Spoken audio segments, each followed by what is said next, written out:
Yeah, it's a pretty big deal for me. It's another few years. I've got a contract with the team now, so it's puts a good bit of consistency with me, the team. I've been with them since 2007, so it's good to continue it on, and obviously we'll be able to have another crack at the Fujitsu series next year with Coates Hire again, and hopefully be able to team up with Garth again in the enduros and have another crack at Bathurst.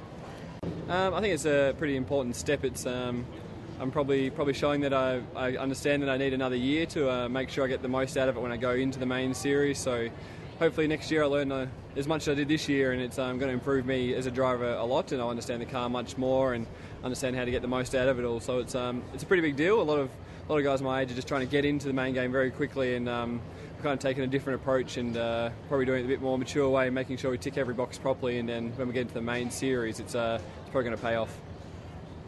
Obviously for my career it doesn't hurt me at all. It opens up a lot of doors, and I had a few teams interested in me for next year, but I was very keen to stay with the Walkinshaw Racing family and continue what we've started here. It's a team that I've actually followed since I was probably about this big, so it's a massive deal. And I used to watch Bathurst with Dad, went up there a few times. I remember I had the whole HRT kit on, and I was quite a little race fan, and now to be driving with Toll HRT alongside Garth Tander, someone I've watched my whole life, it's a massive deal, and yeah, no words can really describe how good it feels.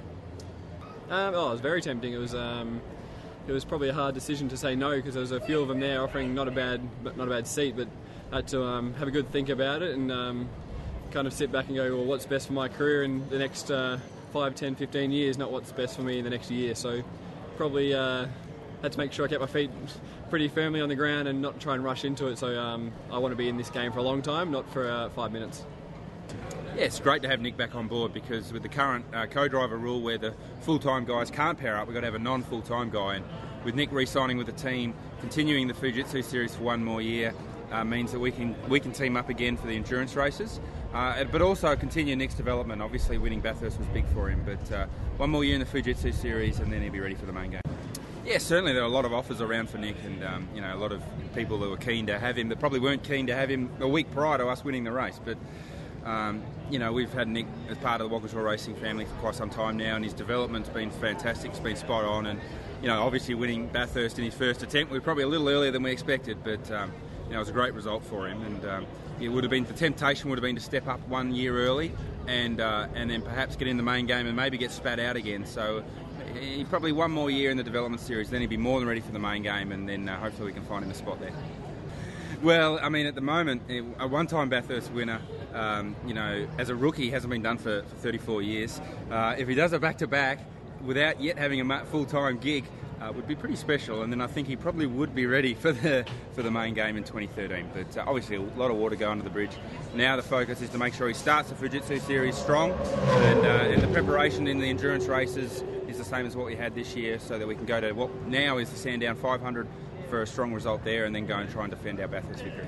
Yeah, that one's already locked away. So good thing about Nick is we're the same height, same size. We drive the car the same way, so it'd be crazy to split us up. So I think it's a bit of a foregone conclusion that Nick and I will be sharing the car together. Oh, we fully expected that Nick would be fast. He'd do the right thing. He contributed to the development of the car over the course of the Phillip Island weekend and then at Bathurst. And so for us, we weren't surprised. But it was, I was like a bit like a father, almost so proud of what he did here at Phillip Island when he, we had dramas on the start line. He drove his way through the field and got us back into a strong position, and then his performance at Bathurst was fantastic. So, it was very, very satisfying. But now we've set a level, and we need to maintain that level together as a partnership.